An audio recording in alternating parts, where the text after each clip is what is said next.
السلام علیکم جی بابا رضوان شاہ سرکار کی فرمائش سے دو گل کا بیان کرنے لگا جی میں غلط بیان کرنے لگا ہوں اگر آپ کو اچھی لگے تو کہ ایک پاؤ سرما سیاہ لے لیں گے، ایک پاؤ سرما سیاہ لے لیں، اس کو نہار والے کولے میں ڈال لیں اور اس کے اوپر اتنا تیزاب شورا ڈالیں کہ وہ اس میں چھپ جائے، ریئیکشن ہوگا،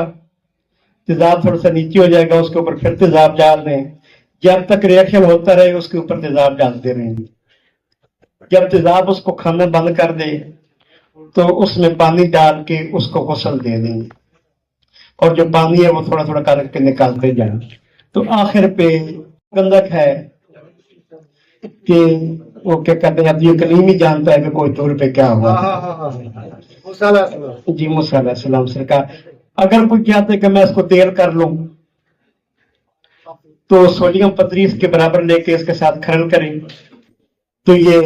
مومسی بن جائے گی، اس میں ڈبل کفور ڈال کے آگ پہ رکھ کے اس کو تیلی لگا دے گی،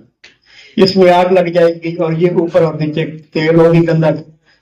اور کل بندوں کے لیے اشارہ ہی کافی ہے، ہاتھ کش تک کام کرتی ہے۔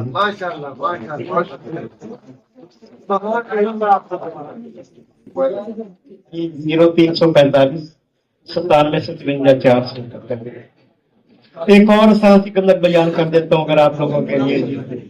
کہ ایک پاؤ گندک لے لیں، ایک پاؤ کاسٹک پتری لے لیں، یہی بازاری لے لیں، کوئی خاص کیمیکل لینے کی ضرورت نہیں ہے کیونکہ چیز تو وہ ہے کہ جو کہیں سے مل جائے، ٹکی کی یہ اور ٹکی کی وہ، تو گندک اور کاسٹک کو کھرل کریں وہ محلول ہو جائے گا، جب وہ دونوں محلول ہو جائیں تو اس میں تیزاب نمک ڈال دیں، تیزاب نمک ڈال کے جب آپ اس میں پانی ڈالیں گے تو اس کی جو گندک ہے وہ بھی نیچے تیرشی ہو جائے گی اور وہ بھی پیلے رنگ کی گندک برآمد ہوگی، اس کے ساتھ بھی سوڈیم پتری ملا کے یہ آگے والا عمل کر لیں تو وہ بھی خط کش کام کرتی ہے۔ جزاکم اللہ خیرا۔